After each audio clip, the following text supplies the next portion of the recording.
카이딘 황제가 살아생전 조성한 자신의 황제릉, 신전 같기도 하고 유럽의 거대한 성곽 같기도 하는데, 동서양의 모든 양식이 집대성한 최고의 건축 예술작품으로 인정받고 있습니다. 카이딘 황제는 베트남 응우엔 왕조의 실질적인 마지막 황제라고 불리는 사람입니다. 우리도 나라를 잃은 그 아픔을 겪고 있는 시대였는데요. 바로 동시대 사람이고, 지금 이 공간은 바이든입니다. 우리말로 하면 배정. 그러니까 황제와 문무백관이 모여서 회견을 하고 만나는 자리죠. 사후세계 황제를 위해서 석상들이 있습니다. 그때 베트남도 문을 더 중요시했기 때문에 문신이 앞에 있는 거고요. 그리고 특이한 것은 여기서는 두 줄 석상입니다. 바로 뒤에 군인들 상이 나열되어 있고, 이 돌이 상당히 희귀한 돌이라고 그러고요. 또 그 당시에 소위 말해서 사람의 등신, 똑같은 크기로 정교하게 만들어진 조각이라고 합니다. 바로 지금 앞에 있는 이 고딕 양식의 멋진 건물은 비석이 세워져 있는 공간, 비정입니다. 그리고 양쪽을 보면 어마어마한 크기의 또 그 건축물이 있는데, 이것은 오벨리스크입니다. 오벨리스크라는 것은 사후세계를 안내하는 그런 등불을 다룬 문 같은 건데요. 오벨리스크의 가장 큰 특징은 하나의 돌로 만든다는 것, 그리고 무지하게 크다는 것, 위로 올라갈수록 피라미드처럼 사다리꼴로 점점 좁아진다는 것, 첩탑처럼 만들어진다는 것, 이것이 오벨리스크인데, 특히 이 카이딘 황제릉의 오벨리스크는 동서양의 건축 양식이 혼합되어 있는 것으로 유명합니다. 황제의 살아생전 업적과 공덕, 모든 그 행위를 기록했던 그 비석인데, 카이딘 황제릉의 비석은 꼭 한번 와서 보셔야 됩니다. 특히 이 비석의 뒷부분 때문에 더 유명합니다. 왜냐하면 뒷부분을 보면 완벽하게 훼손이 되어서 글씨가 남아있지 않고 전부 다 지금 이렇게 뭉개졌는데요. 명당이라고 해서 이 산을 깎아서 만드는 과정에 당시 인두세의 10%, 토지세의 30%를 더 징수하면서까지 조성한 자신의 황제릉입니다. 카이딘 황제의 그런 백성을 사랑하지 못한 그 행적은 그대로 이 비석에 남아 후대에도 전해지고 있는 것입니다. 이 속도로 계속 밀어내고 쓰다가는 비석이 닳겠네요. 이제 이렇게 쑥 들어가겠는데, 벼루 닳듯이. 카이딘 황제릉에서 가장 중요한 건축물인 티엔딩 궁입니다. 티엔딩 궁, 이 안에는 카이딘 황제가 실제로 묻혀 있습니다. 카이딘 황제의 이 황제릉은 아주 기록을 많이 남긴 그런 유물인데요. 여기가 바로 지금 가장 중요한 장소, 실제로 카이딘 황제가 실제로 이 안에 모셔져 있는 무덤입니다. 저 위에 벽화에 아주 재미있는 이야기가 쓰고 있습니다. 이 황제릉의 천정화입니다. 천정화. 이 황제릉 천정화는 그 당시 베트남에서 그림을 가장 잘 그리는 꾸따인이라는 화가가 그렸습니다. 이 꾸따인 화가는 왜 유명이 되냐면, 여기서 이 그림을 그릴 때 저 안에 9마리의 숨어있는 용을 그렸습니다. 그리고 9마리 숨어있는 용을 그리는데 누워서 붓 하나를 입에 물고 붓 4개를 양쪽 손과 발에 끼우고 한 번에 동시에 누운 상태로 5개의 붓을 이용해서 5마리의 용을 동시에 그리고, 그런 기법으로 이 위에 숨어있는 9마리의 용을 그려냈다고 합니다. 바로 카이딘 황제릉에 있어서 숨어있는 재밌는 이야기예요. 황금으로 뒤덮인 카이딘 황제릉입니다. 자, 저 위에 있는 분은 실제 카이딘 황제와 똑같은 실물 크기로 제작되어 있는 동상인데요. 저 동상은 프랑스 장인 2사람이 만들어서 이곳으로 가져왔다고 합니다. 그리고 베트남 사람들이 전부 다 금박을 입은 것이죠. 자, 성형으로 능이 구성되어 있는데, 이것은 하늘, 땅, 우주의 원리를 그대로 담은 그런 기법이라고 하고요. 카이딘 황제는 9m 아래 카이딘 황제 관이 있습니다. 실제로 베트남 황제릉 중에서 황제가 묻혀있는 곳이 정확히 알려진 곳은 이 카이딘 황제릉이 유일하다고 합니다. 세부 열강이 지금 아시아를 다 침략하고 있을 때여서 이 당시 카이딘 황제 입관식 때 수많은 외국 사절들이 여기 있었다고 합니다. 그래서 정확히 시신의 위치를 알고 있고요. 이거는 9m 아래인데, 자, 9m 아래. 근데 독을 들일 수가 없는 게, 실제로 9m 아래까지 콘크리트로 덮었다고 합니다. 그래서 이 콘크리트를 부시면서 도구를 하면 이 능 전체 구조에 문제가 생긴다고 그러고요. 지금 저 위에 마음의 캐노피 있죠? 너무나 섬세하게 잘 만들어서 아주 부드러운 철같이 보이는데 사실은 베트남 장인들의 손기술인 거죠. 1톤이 넘는 철근 콘크리트입니다, 저게. 금도금되어 있는 카이딘 황제 뒤쪽에 있는 저 빗살은 바로 황제는 태양의 아들이라는 뜻의 태양입니다. 그런데 여기는 어두운 곳이잖아요. 바로 반이 묻히는 묘지이기 때문에 저 태양은 지금 일몰을 뜻하는 거라고 하네요. 여기서 재미있는 이야기, 실제로 베트남 역사에 기록되어 있는 것입니다. 수많은 황제릉과 다르게 카이딘 황제릉에는 후궁을 위한, 왕비를 위한 그 공간이 없습니다. 이유는 딱 하나입니다. 카이딘 황제는 성적 소수자였다고 합니다. 그러니까 동성애자였습니다.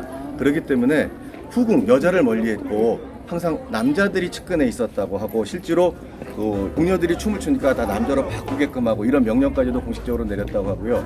그런데도 수많은 사람들이 자기의 딸을 카이딘 황제의 소위 말해서 아내로 하기 위해서 그 많은 노력을 했죠. 근데 카이딘 황제도 유머가 있는 사람이었던 것 같습니다. 그 당시 카이딘 황제가 정확히 어떤 말을 했냐고 역사처에 기록되어 있냐면요, 나의 궁궐은 수녀원인데, 아니 수녀가 되고 싶은 사람이 이렇게 많단 말이야? 수녀가 되고 싶으면 언제든지 내게 보내라, 수녀원 생활을 할 수 있다 라는 말로 자신의 어떤 그런 그 성적 소수자적인 취향이라든가 그런 걸 은유적으로 그렇게, 아니 직설적이네요. 그 당시 아픈 시대 상황에 물론 꼭두각시 황제였고 프랑스의 가장 순종적이었으면서도, 그래서 후대 사람들은 그렇게 이야기를 합니다. 결코 좋은 황제가 아니었던 카이딘 황제, 그렇지만 카이딘 황제는 그의 사치와 여러 가지로 인해서 후대에 자신도 모르는 걸 남겼습니다.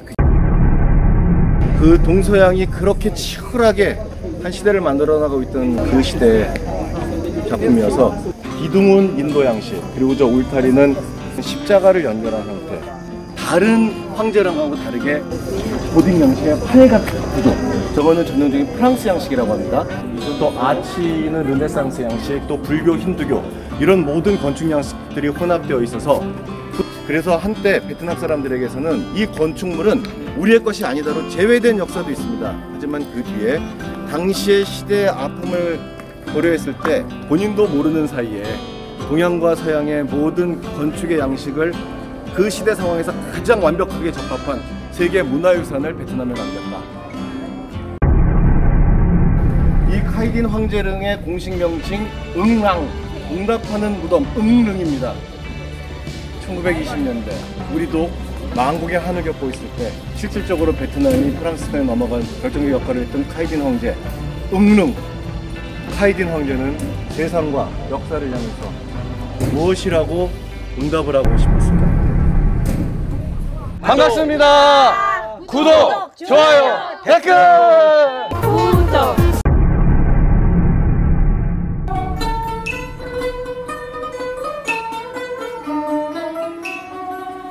뜨득 황제는 어떤 사람이었을까? 그럼 우리나라는 어떤 시기였을까요? 헌종, 철종, 고종까지 이르는 시기입니다. 우리 고종 때 생각나시죠? 베트남도 외침을 견디지 못하고 있었습니다. 뜨득 황제의 겸릉입니다. 뜨득 황제릉은 겸릉입니다. 이 겸은 겸손하다, 겸양의 겸자입니다. 뜨득 황제릉은 뜨득 황제의 생전에 행궁으로 쓰기 위해서 만들어졌던 곳입니다. 그래서 이 대자연과 건축물이 아름답게 이루어진 대규모 공원 같은 곳입니다. 먼저 처음으로 만나는 곳이 바로 지겸당입니다. 황제와 같이 있었던 황제의 후궁들이죠. 지금 여기 보이는 것이 제단일 뿐만 아니라 제단과 이 안에 석관으로 모두 되어 있는데요, 황제의 비빈들의 묘역입니다. 겸궁문에 도착했습니다. 여기는 지금 겸릉이라는 릉의 이름 전에 궁궐로 썼을 때, 행궁으로 썼을 때 이름이 겸궁이거든요. 네, 그 겸궁문입니다. 겸궁문 통과해서 바로 앞에 있는 이 전각이 화겸전입니다. 화겸전은 겸손함을 섞는다, 혼합하다라는 뜻인데요. 자, 이곳은 정말 이 신전 영역에서 가장 중요한 공간입니다. 이 안에는 아무래도 어둠의 공간이기 때문에 모두 검게 칠하게 되어 있고, 그리고 제기들은 붉은색을 띠게 되어 있습니다. 저 안에 들어가서 꼭 찾아봐야 될 게 목숨 숫자, 장수를 기원하는 목숨 숫자를 무는 박쥐가 있고요. 저 위에 있는 그림들은 후에 정부가 요청을 해서 중국에서 만들어 온 중국 그림이라고 합니다. 실제로 이곳에서 업무도 직무도 보았었다고 하는데, 나중에 사후에 왕의 시신이 이곳에서 6개월간 머물러 있었다고 하죠. 베트남 가장 오래된 고대 극장, 현존하는 최고 극장인 이곳은 명겸당입니다. 겸손 겸양을 노래하고 울려 퍼지는 곳이라는 뜻인데, 이게 바로 웅웬 왕조 고대 극장입니다. 요 고대 극장이 실제로 가장 원형이 그대로 보존되어 있는 베트남 제일 오래된 극장이라고 합니다. 명겸당. 천장을 보면 천장에 여러 가지 도형들이 있습니다. 저게 은하를 표시한 거라죠. 은하? 은하수예요. 은하수. 네, 뜨득 황제릉 이제 여기서부터 묘역입니다. 지금 제가 올라가고 있는 곳이 바이딘입니다. 바이딘. 신하와 황제가 여기서 서로 이제 회합을 했다는 얘기겠죠. 문관부관 다 지금도 뜨득 황제가 같이 있고요. 자, 요 바이딘을 지나서 비딘으로 갑니다. 비딘. 야, 굉장합니다. 뜨득 황제가 어떤 황제인지 잘 알려주는 그 공덕비 비석이 있는데요. 이 비석은 지금 베트남에서 하나 기록을 갖고 있다고 합니다. 저 비석이 현존하는 남아있는 베트남의 비석 중에 가장 큰 거라고 합니다. 뜨득 황제의 비정, 용, 구름 이런 동양에서 상서로운 그런 문양들이 이 온 안에 장식이 되어 있고, 그리고 신성함과 고귀함의 노란색, 이게 지금 20톤이 넘고 높이가 4m, 이 안에 글씨가 4935자가 적혀 있습니다. 이 비석 앞에서 조금 겸손해집니다. 겸궁기, 겸양과 겸손의 궁궐의 기록이라는 뜻인데, 바로 이 비석이 뜨득 황제가 백성과 역사에게 보내는 사과장이기 때문입니다. 코친 차이나를 적에게 잃고 국민에게 비참하게 한 것도 모든 왕이 겪는 죄라고 썼습니다. 이 비석의 내용으로는 모든 죄는 왕이 짓고 모든 판단은 후대에 맡긴다라는 내용입니다. 겸손과 겸양의 극치. 여기서 한번 다시 생각을 합니다. 지금 우리나라 나만이 절대선이라는 그런 착오에 빠져 있는 건 아닐까요? 나만이 절대선이라는 그런 착오 속에서 시간을 허비하고 있는 건 아닐까요? 뜨득 황제릉에서 가장 중요한 공간입니다. 황제릉 앞이라 풍수지리상 작은 반월형 연못을 만들었는데, 이 반월형 연못을 넘어가면 저희가 부타임, 명성, 목숨명자, 성성자, 명성, 그 안에가 희엔꿈, 현궁, 어두운 궁궐이란 뜻이죠. 바로 망자의 공간입니다. 자, 이 가림벽을 지나서 들어가면 이제 이 안에 석관으로 모셔져 있는 뜨득 황제릉입니다. 뜨득 황제릉에는 작은 용이 있고, 또 목숨 숫자가 기록되어 있고요. 번성했던 베트남에서 외세의 침략으로 쇠락기가 시작된 때 불운한 황제 뜨득, 예술 감각도 좋았다고 하고 어지럽다고도 하는데 다 부질없네요. 그런데 본인은 나라를 잃은 것, 그리고 또 아이를 갖지 못한 것, 이것에 대해서 정말로 큰 죄를 지었다고 생각을 한다고 합니다. 뜨득 황제도 재밌는 유머 일화가 있습니다. 자신이 문장력이 대단하다고 생각을 해서 정말 요즘으로 따지면 블라인드 테스트를 했다고 합니다. 다 이제 글을 지은 다음에 위에 이름을 다 가리고 청나라에 보냈대죠. 그래서 청나라 보고 테스트를 해봐라. 그러고 나서 스스로 1등이다, 장원이 나다라고 자신하고 있었다는데 꼴찌를 했답니다. 꼴찌를. 그쪽에서 누구 건지 모르니까. 뭐 그런 재미있는 일화도 있습니다. 뜨득 황제릉에서 나와 오른쪽 유겸호를 향해 흘러가는 물줄기를 따라서 가다 보면 바로 여기 이제 겸수릉입니다. 바로 뚜득 황제 황후의 무덤입니다. 황후릉이라 그런지 가림벽이 조금 더 예쁘고 화려하게 장식이 되어 있는 것 같은 느낌입니다.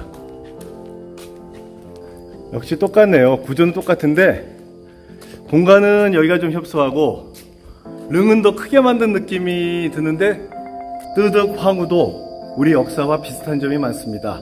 좀 부적절한 인사에 관여가 돼서 중빈으로 강등당하는 그런 비운을 겪은 황후이기도 하죠. 뚜득 황제릉 출구 사견문입니다. 들어올 때 부견문, 겸손과 겸양의 집으로 들어와서 스스로 겸손해지는 사견문으로 나갑니다. 뚜득 황제. 베트남 응우엔 왕조에서 가장 재위 기간이 길었지만 그만큼 또 가장 격변기 혼란기에 고민의 깊이도 가장 컸을 뚜득 황제. 뚜득 황제릉은 주권을 그래도 끝까지 뺏기지는 않은 베트남의 19세기에 가지고 있었던 그 귀족의 생활과 엄격한 규칙 그리고 그 당시의 문화 그것들을 그대로 고스란히 간직하고 있는 인류의 문화유산입니다. 신까만 구독 가장 강력했던 황제고 실제로 가장 넓은 영토의 베트남 지금의 베트남을 만든 바로 그 황제가 2대 민망 황제입니다. 민망 황제릉은 지금 여기 보시는 것처럼 따홍문 즉 사홍문 쪽으로 들어가게 되어 있습니다. 원래 입구는 저쪽에 나이홍문 대홍문인데 황제 관이 들어올 때 딱 한 번만 열렸다고 합니다. 그게 민망 황제에 대한 예의라고 하는데요. 그래서 지금은 사홍문 쪽으로 민망 황제릉을 들어가게 됩니다. 자, 이렇게 석상들이 있는 것을 알 수 있죠.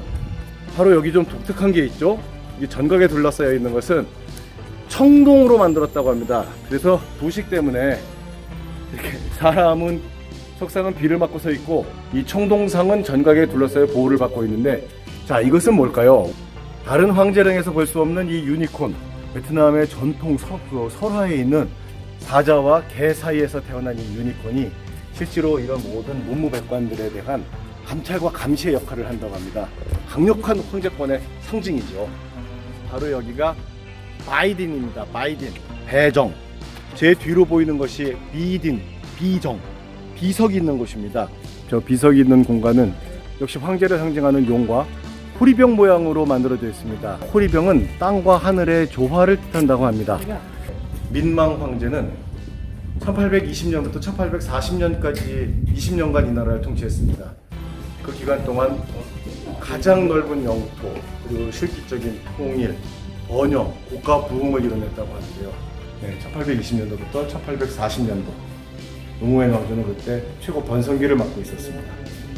민망 황제릉을 들어가기 위한 신전의 정문 히엔독문입니다. 현덕문, 덕을 나타낸다 이런 뜻의 히엔독문, 현덕문. 이 문은 지금 들어갈 수가 없고요. 양쪽 문으로 들어가야 되는데 일단 요 문에 앞에 있는 이 돌들은 중국에서 가져온 돌이라고 그러고요. 아치형으로 되어 있는 이유는 하늘은 드물고 땅은 네모지고 넓다라는 동양사상 천원지방 사상을 뜻한 것이라고 합니다. 자, 그래서 이제 그 옆으로 들어가면 자, 요 공간은 숭원전, 숭원전은 우리말로 하면은 숭은전, 즉 은혜, 가문, 은혜를 숭상하는 곳이라는 뜻입니다. 자, 이곳은 실제로 어떤 용도로 쓰였냐면요, 황제를 계속 추앙하고 기리면서 비빈들이 여생을 끝까지 여기서 보냈다고 합니다. 그것은 바로 황제에 대한 변함없는 애정과 사랑, 충절. 성원전에서 나오자마자 황짜익문을 만납니다. 즉 홍택문인데요. 바로 여기까지가 이제 신전의 영역이고 요 문을 통과하면 바로 이제 무덤 영역이 됩니다. 그래서 이 무덤 영역으로 들어가는 요 문에서 보면 요 가운데 다리가 바로 황제의 영혼을 인도하는 중도다리라고 하고요. 저쪽에 보이는 곳이 바로 밍러우입니다. 밍러우. 그러니까 밍러우는 영원한 빛이라고 할까요? 홍택문에서 보니까 밍러우가 꼭 하늘에 떠 있는 것 같이 보입니다. 자, 이제 영원한 빛, 한자로도 명루라고 쓰여 있습니다. 바로 저 건물을 통해서 신전과 이 능력, 무효역이 정확히 구분되는데요. 이 민망 황제릉에서 가장 높은 건물입니다. 지금은 닫혀 있는데 2층까지 올라가면 황제릉을 정확히 볼 수 있다고 하네요. 명로를 지나면 이제 드디어 민망 황제가 잠들어 있는 묘가 보입니다. 영혼을 지하세계까지 안내하는 빛입니다. 오벨리스크. 그리고 이제 앞에 그 후회 왕궁에서도 보는 그 산문이 있습니다. 아주 아름답게 만들어져 있는 산문에 정대광명이라고 쓰여있죠. 후회 황성도 민망왕 때 왕성이 됩니다. 그렇기 때문에 이 똑같은 형식의 문을 보셨을 텐데요. 바로 저기 써있는 것이 정대광명. 정대광명이 그 당시 가장 강력했던 베트남이고 가장 강력했던 황제, 민망 황제입니다. 지금 총명정직이라는 문 앞에 섰습니다. 자, 이 문을 통과하면 바로 앞에 보이는 것이 부타인, 명성, 목숨명자, 성성자, 명성. 그리고 부타인 안에 희엔꿈, 현궁, 어두운 궁입니다. 지금 민망 황제가 잠들어 있는 현궁, 희엔꿈이 저 안에 있습니다. 근데 저 문은 1년에 딱 2번, 음력으로 12월 말하고 음력 3월 3일 2번만 열린다고 합니다. 민망 황제의 가장 큰 업적은 바로 그 당시에 스플래틀리 군도하고 파라셀 군도. 파라셀 군도, 지금 남사 군도죠. 우리로 따지면은 독도쯤 될 텐데 스프레틀리 군도, 시사 군도죠. 지금도 국제적 영유권 분쟁이 일어나고 있는 곳인데 이 두 곳을 사실은 1800년도 초에 민망은 군대를 파견하고 그 땅이 베트남 땅임을 선언했습니다. 그 당시 동남아시아 가장 강력한 나라가 베트남이었고 국호도 다이남, 대남으로 바꿨었고 또 가장 풍요롭고 번영의 시기를 지내고 있었죠. 앞을 보는 비전이 강한 왕이었습니다. 비전이 강한 지도자. 이게 얼마나 참 지금 목마르고 갈구하고 있는 것입니까? 민망 황제릉에 오면 누구나 한 번쯤 다 이 민망조를 찾게 됩니다. 왜냐하면 민망 황제가 43명의 아내와 142명의 아이들을 갖고 있는 정말 어마어마한 사람이었기 때문에 정력가죠. 그 비결이 뭘까? 궁금해서 알아보니 이 민망주라는 겁니다. 그래서 저 민망주를 여기서 막 찾는 분들이 많다고 하시는데요. 일단 기록에 의하면 뭐 대단한 정력가였다고 그러고요. 그래서 왕실에서는 민망 황제의 건강을 책임지는 부서가 따로 있었고 또 아이가 태어나면 정말 이 아이가 민망 황제의 아이인지를 검증하고 계속 그것을 추적 관찰하는, 네? 그것을 증명해내야 되는 그런 부서가 있었다고 합니다. 매우 바쁜 부서였다고 합니다. 그리고 민망 황제도 유명한 그 일화가 있습니다. 유머러스한 사람이에요. 엄청난 가뭄이 들었을 때 이제 기우제를 지내고 하잖아요. 근데 이제 민망 황제가 그랬답니다. 내가 아내가 43명이나 있고 이 안에 공안에 공녀가 너무 많아서 비가 안 오나 보다. 자, 이제부터 내가 그러면 할 수 없다. 여자를 줄이겠다. 그래서 비가 와서 백성들이 풍요롭게 살아야지 라는 이야기를 했다고 하는데 그 역사책에 기록이 되어 있습니다. 베트남 역사에. 민망 황제도 상당히 유머러스한 사람이겠죠. 그리고 유머러스하고 그러니까 또 권력뿐만이 아니라 여자가 따랐을 거예요. 민망, 하이딘, 또 뜨득 이 황제릉들을 돌아보면서 오늘 다시 한번 물음을 던집니다. 우리는 나만이 절대선이라는 착각 속에서 지금 이 한 시대를 허비하고 있는 것이 아닐지 묻고 또 묻습니다.